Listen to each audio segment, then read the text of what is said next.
Welcome to the Queens Rising podcast, the show where we dive into the unspoken, the untold, and the unapologetically real stories of women everywhere. We are here to shine a light on life's toughest struggles, the ones no one talks about but everyone faces. This is your safe space, your community, and your voice. Let's get real together. Hi. So topic of the day is boundaries. This is an elaboration on something that we're already looking into, right? You've got an event coming up. Tell us about that event. Yes. So we have our Latina Empire, and this month we're going to be talking about boundaries. We have Dr. Lisa Cortez from Houston coming and talking and giving us a workshop on that. Dr. Anxiety. Dr. Anxiety. Yeah. I need that doctor. That's her Instagram handle. Holy cow, I need to look her up. So her Instagram handle is Dr. Anxiety. at Dr. Anxiety. Yes. Wow. So I'm going to look her up. So tell me how did this topic come up as a topic for the workshop? I think she's the one who brought it up. Really? Right? Life experience. Okay.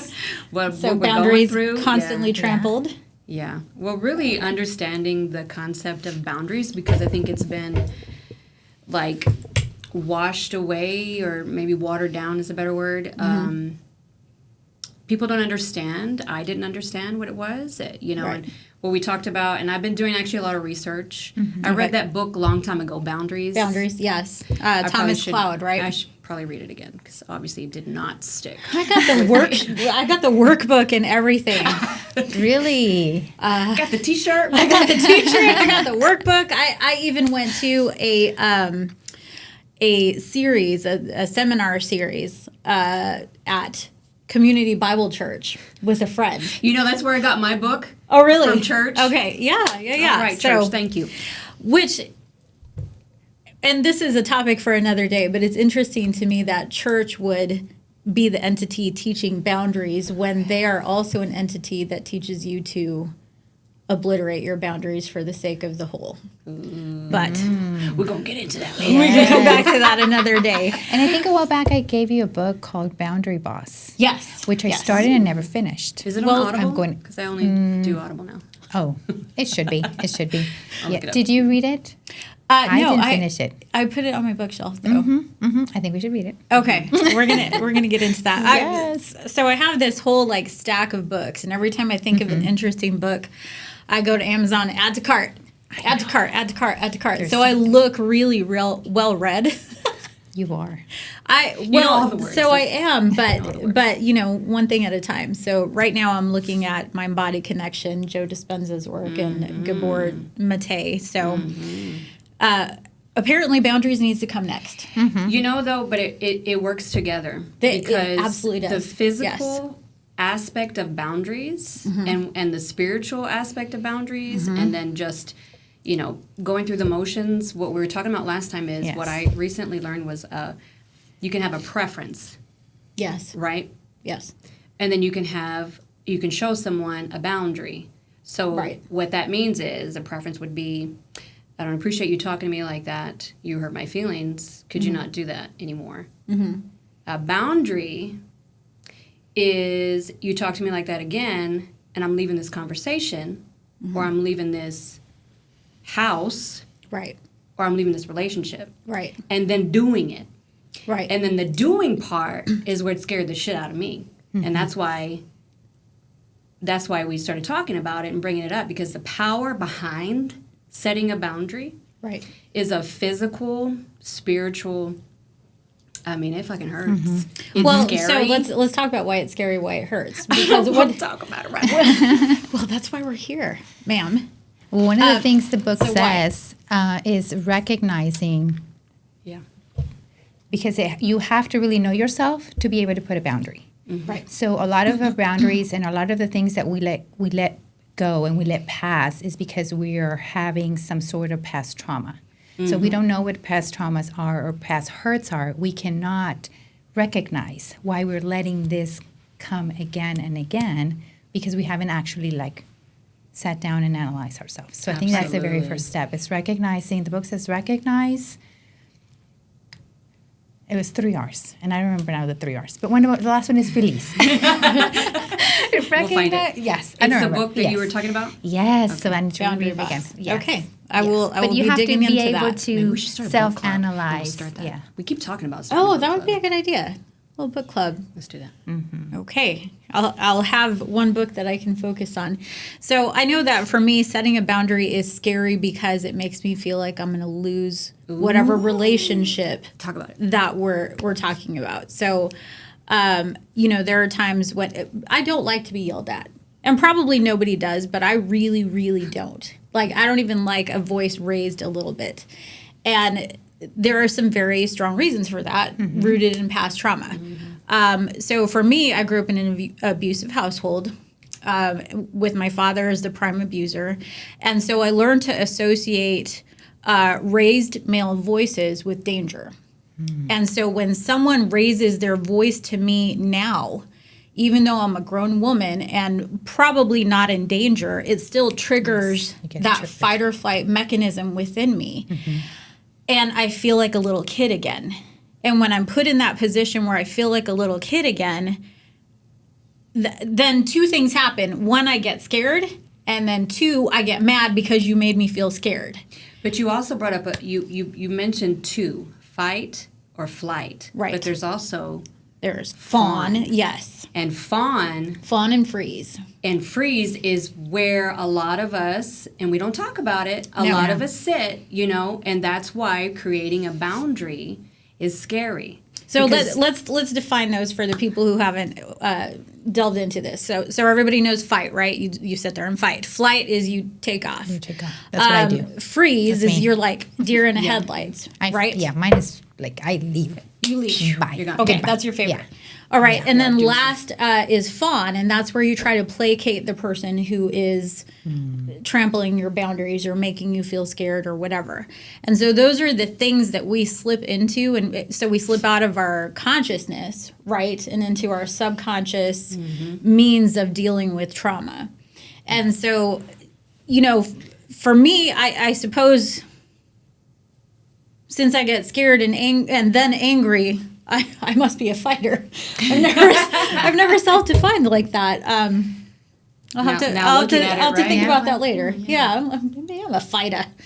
You definitely And got a little gangsta in you. well, the West Coast raised me. So. Right. Dre and Snoop were my daddies. But it puts us in a place that is no longer even conscious, much less of higher consciousness. We're not thinking through like, oh, is this to my greatest good, right? Does this serve my highest purpose or well-being? It's reflect. You're reflecting. That was the other R. Reflecting. Okay. Come on. Hey. For the ladies in the back that didn't hear. Recognize, reflect, and release. Recognize, reflect, and release. Yes. Okay, so walk us through that process. No, I'm not there yet, girl. I just started reading it again. Well, don't bring it up then. I just remembered reflect. Okay. I'm like, girl, no. Okay, That's so your gangsta coming out right there. that is part 2 of Don't start, boundaries. that won't be nothing. Coming soon. No, but we do need to learn about that. Yeah, definitely. that sounds like an amazing first book club book pick. Yeah, I love that. We haven't even got on the topic of both of you are in relationships, so Yes. dating is not really, but it starts with dating, setting boundaries when you first meet someone, or when you first do a business relationship with someone. You're Sure. starting with a client Yeah, or sure. a friendship, making sure that you see those colorful flags and that you put boundaries right away. Because even in a friendship or a business transaction, if you don't set boundaries, and we've talked about this, Yeah. and I know, especially right now in this industry, it's crazy. So Right. not answering your phone at 7 o'clock is kind of unheard of right now. I know you work till midnight. Yes, but we don't tell the people that. I have do not disturb on from 9 p.m. to 9 a.m. So I'll see you in the morning. Yeah.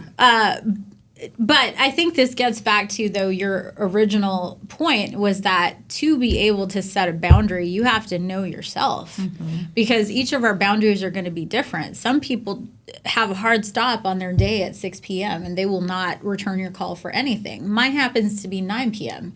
I don't think there's any clear moral right or wrong there. It's just what each of us prefer. What is it that works for me? Yeah. 9 p.m. happens to work for me. I like 9 a.m. to 9 p.m. because I like symmetry. And, it's an easy thing to put on my website, and, all of those things. It also helps me to be able to protect my time with my family and my time with myself. And what I noticed was that when I didn't have Do Not Disturb on, it would... my phone would go off and I would immediately tense up and get pissed at whoever it was. Now they don't know what I'm feeling, and they're probably sending me a message because they want to send it later on. Yeah, so they don't forget. Yes, they want to send it before they forget, before it slips their minds. Some people are early risers. I've gotten texts at 6:45 in the morning, and I'm like, that's probably me. Before I forget. Honestly, but I don't get them anymore. But there would be some from people that I work with, realtors or whatever. I'm like, are you serious? I am not even talking to the people in my house yet. Barely started talking to myself. Right, much less the people outside of my house. And I was assigning a lot of ill intention to that action, right? I was thinking, they must hate me.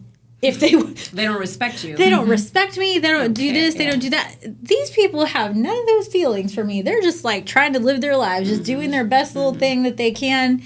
They're early risers, up with the birds and all that. And I'm like, you and the birds can wait. Shh, say it quietly. And none of those things were true about that person. That person did not intend to piss me off that morning. That person didn't intend to, make me feel different feelings about them. I'm like, man, now I can't like you. But that you're talking about the anxiety that you get because correct, you are honoring your boundaries. But the question became at that time, if I can't, so I would do passive aggressive things like answer in short responses or not answer until business hours. And I thought, well, maybe they will get the hint and realize that Victoria doesn't like to be disturbed outside of 9 a.m. to 9 p.m. Unless we are close and I love you. Yeah. Then that's a different thing. But none of that was their responsibility. None of that is any information that they even could know to make it their responsibility. That was always mine. Yes. And just the small action of putting on Do Not Disturb from 9 p.m. to 9 a.m. has helped me with my internal relationship, both with myself, but also how I perceive my relationships with other people, because I've asserted this small thing that keeps it from even disturbing my peace in the first place. Now, there are people who can get through. Obviously, my family, my close people. Yeah. They're not subject to that Do Not Disturb edict.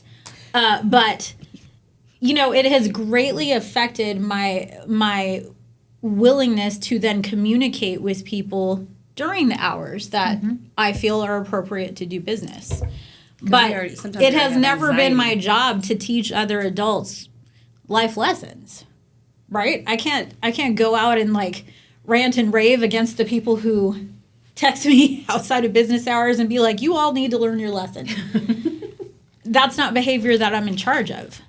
And I think that that's an important factor about boundaries that I really didn't understand in the first place, was that boundaries are not, in fact, meant to control other people's behavior. They are meant to control your exposure to the behavior.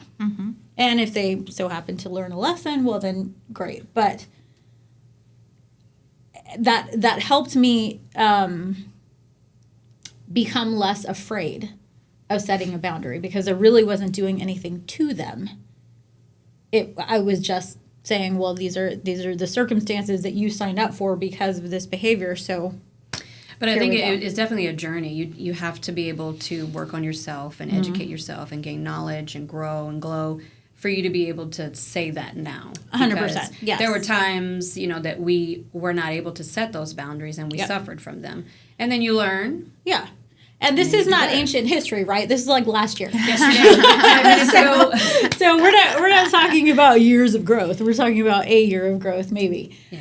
And honestly, the fact that you have to keep doing this, like learning life lessons as adults, I thought there would come a point, where we, Well, I was it's like, just- I know all the adult things. But yeah, and I think it's very important, like when we're going through something and we're always seeking to Right, grow and right. always seeking to improve. And that's one of Yes. the things that some of the courses that I've taken lately have blossomed Oh, blossomed. my self-worth. Sure. But I had put in the shadow work. I had put in the stuff that was dark, that was put away.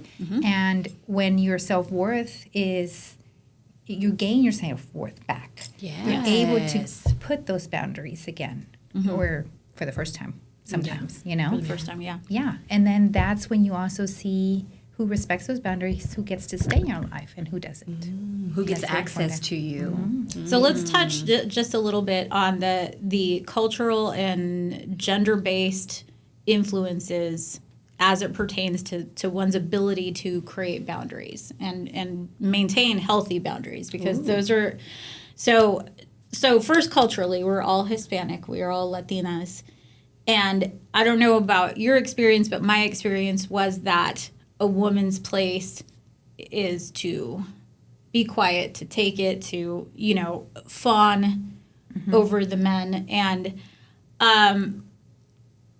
so as a kid, I was a very docile kid. It was a be seen and not heard kind of vibe in my life. And so as such, I was perceived and classified as a good girl.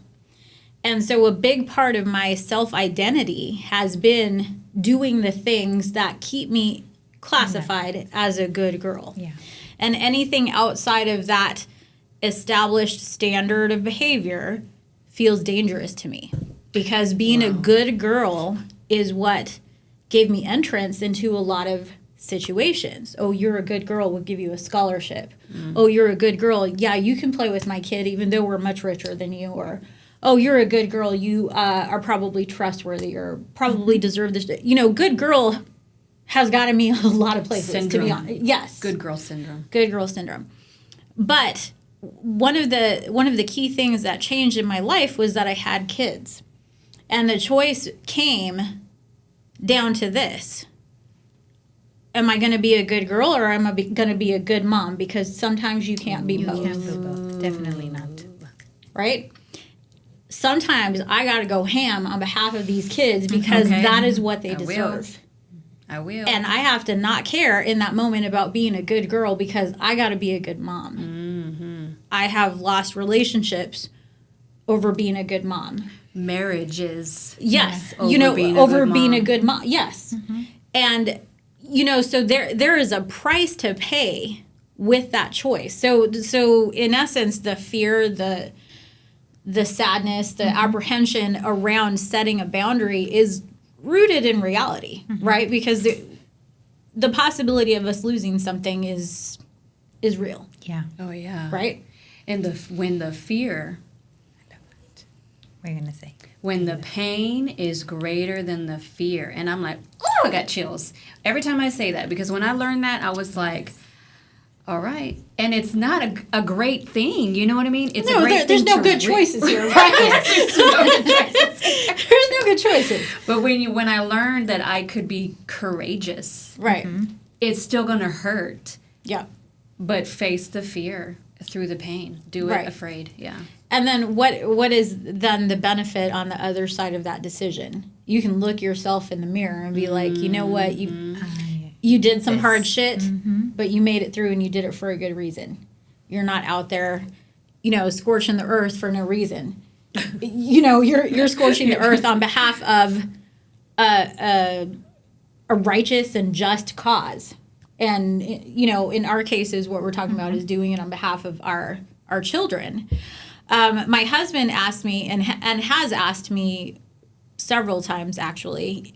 He said, you know, I see you get strong for your kids. I see you, you know, go all mama bear for your kids. How come you can't do that for yourself? Oh. That hurt my feelings so bad. Wow. Because that hurt my feelings so bad. Because like, right when you were saying that, you know, we're talking about doing it for our moms, but what if we can just do it for ourselves first? Right. That and it's do so it for true. yourself. I avoid conflict at all costs. Yeah. Right. Right. Yep. But if it's at the going to sacrifice, at the cost of yourself. Of myself. Right. But if it's going to be about my kids, it's totally different. Oh yeah, you'll go in. You know why? Right. Yes. Why? That is so true. Because we are worth it. And if I saw something that was said, you know, watching, and I'm probably not going to say it right, but how the kids see their mother, the happiness that they see, it informs them of what they deserve. Yeah. And if you just realize that and you're living an unhappy life, it makes you happy. Make yourself happy. Love yourself first because you're showing, and you teach people how to treat you, right? People are going to show you. Yes. Listen, pay attention. Yeah. And that's a phrase that's tossed around, right? So I've heard that phrase for years. You teach people how to treat you. And I'm like, okay, well, and I interpret that as like training a dog, right? And so when I was training my dog, if he was being naughty, I would, you know, scold him. You naughty dog. He was my naughty buddy. I miss him. Buddy. Rest in peace. But when he was being naughty, he would be scolded, and then I would refrain from giving him affection. Oh, okay. Because I was like, nope, you're a naughty dog. You don't get love. You don't get love. That sounds shitty now that I say it out loud. A little. I mean, for being real. My poor buddy. But then when he was good, I would lavish him, and I'm like, oh, good dog to be a good dog. Look at you just being the best dog that ever lived. And so he was a very well-trained dog as a result. But Buddy's only goal in life, oh my God, I'm going to cry. Buddy's only goal in life was to please me. Yeah. And so he was very responsive to that kind of dynamic, right? That is something that made sense to his little dog mind. But people are not dogs, and we can't make them be. Well, I mean, that's a dog. Okay, that's not a dog.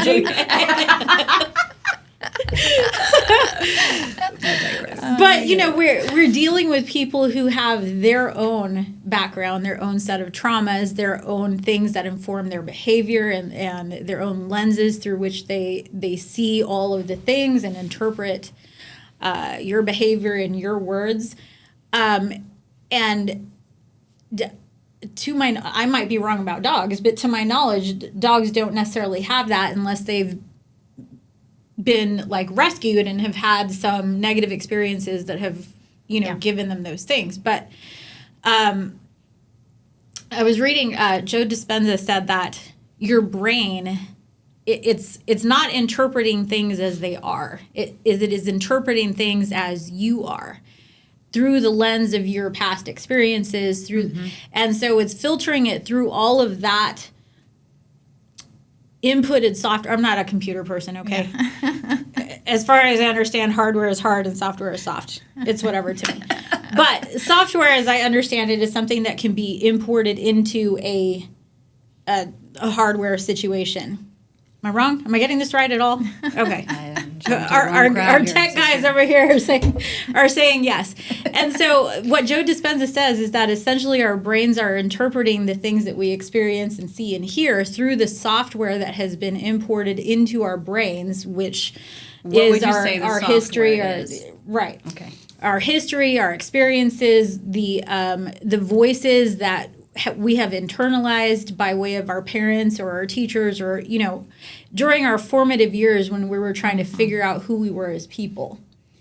All of that stuff is there, and so everything that we experience, someone could cut me off in traffic, I take that personally. Yes, you do. I've been in the vehicle with you. Yes, I take that very personally. How dare you? Don't you know? Don't you know who I am? Don't you know who I am and the shit I have to do? Girl. Now that person is just like, I'm safe. I got my good driving insurance and the benefit, whatever. I will never have that benefit, okay? But I get where I'm going. But the fact that I internalize that as something personal, right? That is reflective of. I haven't dove into that, to be honest. I could not tell you the origin story of that particular response, except that I got to get where you're trying to hold me back. Why are you trying to hold me back? Why are you trying to put things in my way so I can't get out there and be great?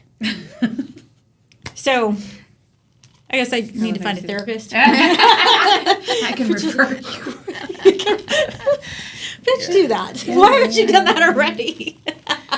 Yeah.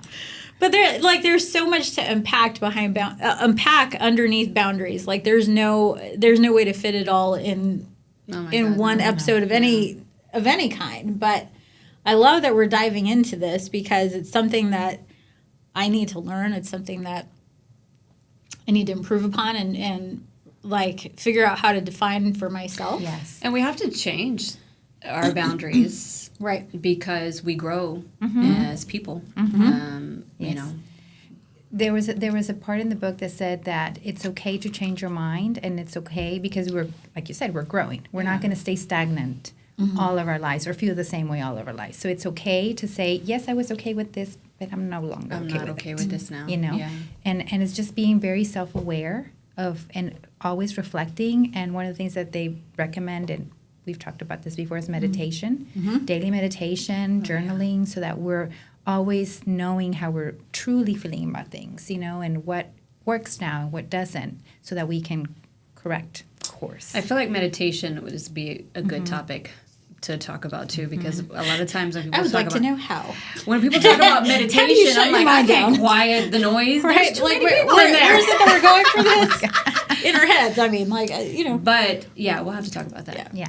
So I read something. I love that you say change your minds because, again, Joe Dispenza's work is Change your life. something I've been thinking about and reading and all of that stuff, really diving into it. And he was talking about the physiological things that happen when you create a new habit.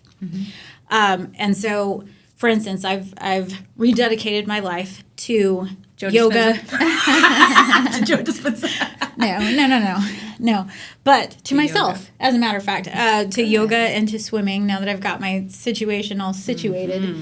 And so what Dr. Dispenza says is that what happens when you do something new is that you are creating new neural connections, neural pathways.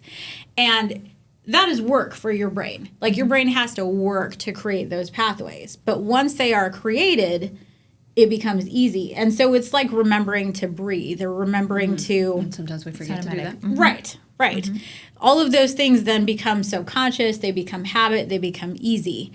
But he points out, he says that when you change your mind by way of new information, new habits, new whatever, you are literally physically changing your mind on a molecular level so that you could have a different brain, like physically a different brain if you just put enough new stuff into it and then reinforce it with daily habits and, you know, daily reinforce. I thought that was so cool. That's probably why people say, you've changed. Yes, because you have, in fact, and I think that if you know someone were to take a microscope into somebody who has changed, you've heard that feedback lately yourself. You know, you walk in a room, you have a glow about you that that's been missing. Yes. Like, you know, it feels like you're back. We've talked amongst ourselves, right? Like the old nurse is back. We have her back. You know, our sister is back. And Estoy aquí. yes. And she's Oye, learning hablando Spanish. español. Okay. Shit. You want to talk to waitresses with me? Waiters. I'm just kidding.